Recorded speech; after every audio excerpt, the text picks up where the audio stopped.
गांव के किनारे एक कच्चा सा मकान था। उसमें एक बूढ़ा बाप अकेला रहता था। उसकी कमर झुकी हुई थी, आंखों में वक्त की थकन और दिल में बेटे की कमी।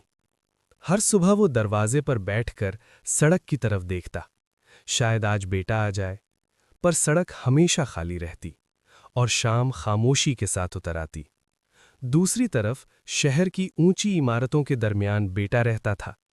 उसके पास सब कुछ था, नौकरी, पैसा, मसरूफ जिंदगी, मगर वक्त नहीं था।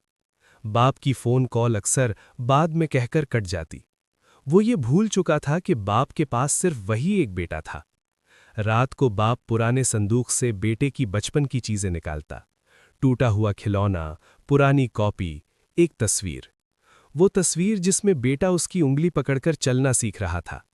बूढ़ी आंखों से आंसू टपक पड़ते। वो आहिस्ता से कहता, मैंने तुझे चलना सिखाया था, काश तो वापस आना सीख लेता।